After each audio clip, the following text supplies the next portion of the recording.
patinin tu ni hin henge pogi alo le lungna na lungkana tak tak zo mai se ama patinin e dei sa tu ni ki pa atain ihin pui hung ba pakai nang na hi ti a ki pa ata ama thang pa dinga e dei su he di zong chu iga sei do no mu bin ni it is sermon ka sim jin lai din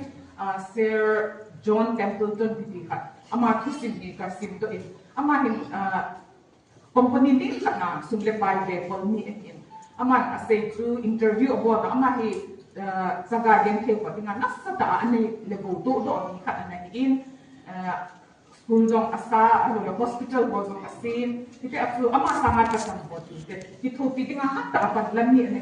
ale TV ka na interview about do ba tu say chu phakasa de yo christian tin pa dinga so ama i apile chang dia ni dinga hi thi tha na to ham ti a ato ba ama to Zingka kita thong masak le, zingka kung kita do zal kuna kung tak masang pun, patingin kate ibu nete ho pui nga thilu nga kagial ziet kaka anong gial ziet so, tak sedih nga so patindak sila zingde ko sa na, alo le zingka pani mo sa alo kahay te zingin, hay no hu nepi zingin, alo le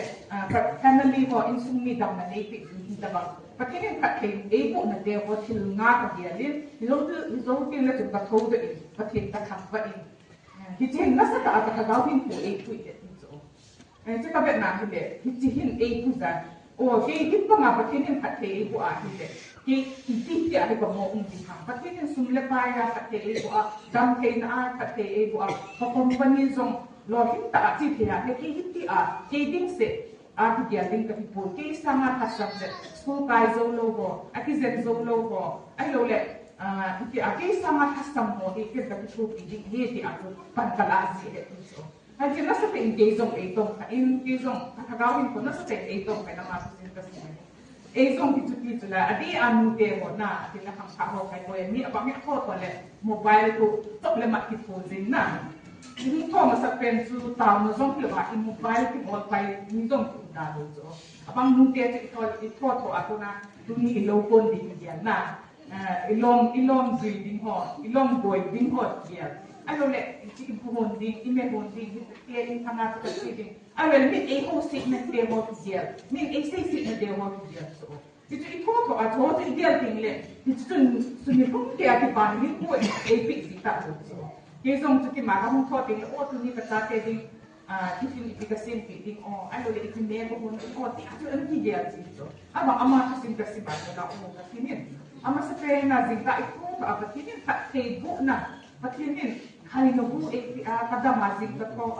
awle taklo kaya kaka mo ito patina ko ani apena pam kasi te ko zonghi patina ko na bu na ne ho ni patin no ni sa ideal mai te ba ni jo ni in ne lo ding le aman lu da ko dia do si ni ko ni ai jo ko ni ideal do ding le patina ko na patin na te ho ideal do ding le ni ja ko na patin tham ba ding no tam te ni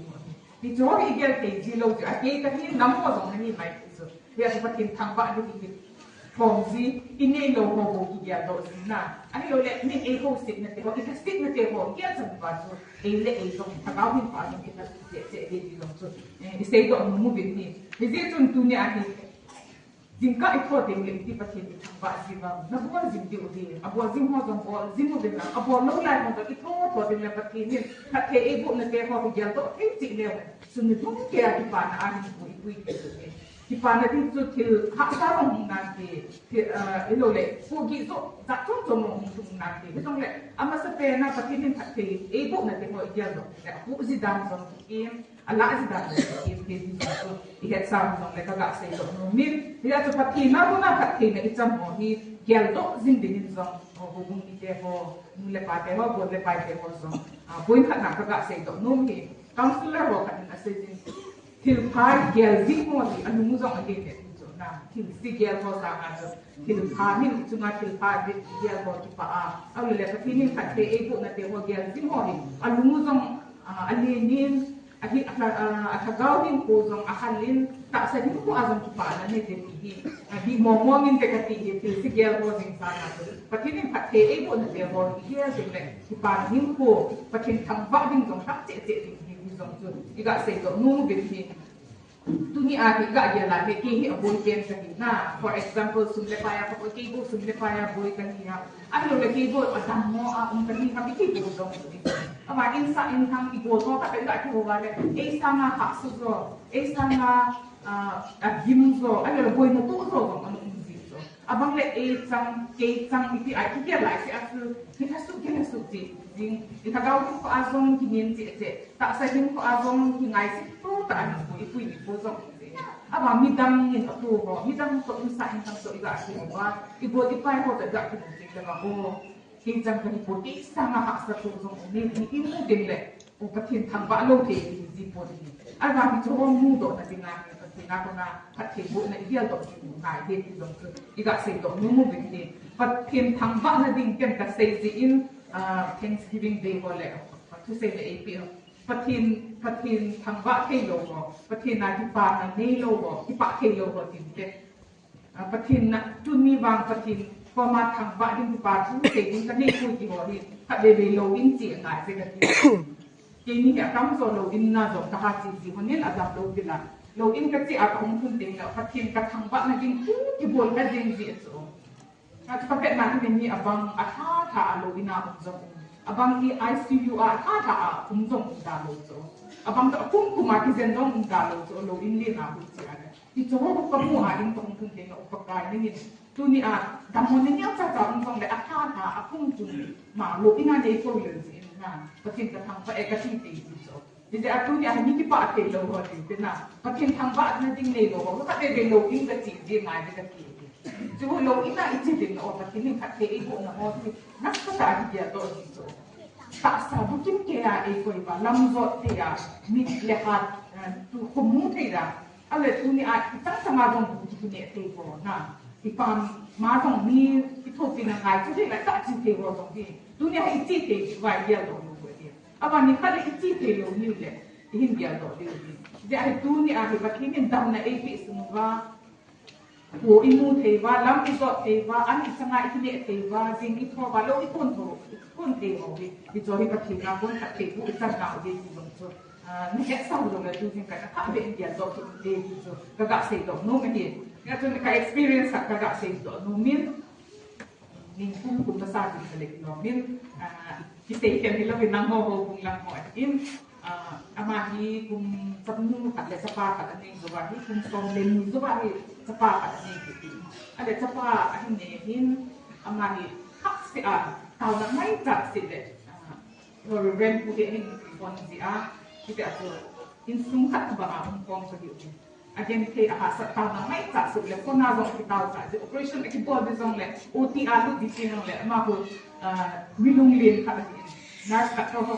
ko ma kungain ka pastor pa ka taw sa de ti operation theater lu din kon sa do ko in bo na taw sa ka ale kung som le ni zawa sa ahin ni ta in anda ka su ami mo ti le am sanga abang ti aso nasta ta ano boy pi o ale referral hospital atun o meeting ICU ko din ale again bakin ta de se no ta ti be na ni so kan tu mambo na sa sendi de bo hin na iti le tun be so zo si ko di zong fu de ni ai le mung dam mo tan refer la kan le ke ni long su e ni ta ka si te ka ti min ka ba si ho ni ni as yong so hospital atun bu le bu ho tun ni na bi de zong le ina ki bon so hangai di ka ta sa de ina ko ni ata jam bu le ko bon ni ka bu pe ka si ale sa pang ko ICU ako mo lu lu thing lo so apart ni amu tai lo ni dang lu de amu sa so ama so lu ani ni se on mo pa na ti de ren pu ni ka ta ba de sama ha so go ke ni so ni ni no kai lo ni no ka se no ni I think that ga de thing na ji jin ki ti ha ka so nu ma ka ti in ama so ni just mo ka sa ma si ni mo ni sa gam Korea gam mana testimony ho ma ko pati ni dan di sei ji apa e ko la ako na so e hin ko azong nang hin ko azong pati ni pati na bo na te ho pati ni na ho din tin na te ho ni kum som nga ke jong kum som nga ka hita in kum som nga lang Christian patin sa hi na hi tu ni ang testimony ho ta ka nei ka ni ta Mi testimony Jose ta to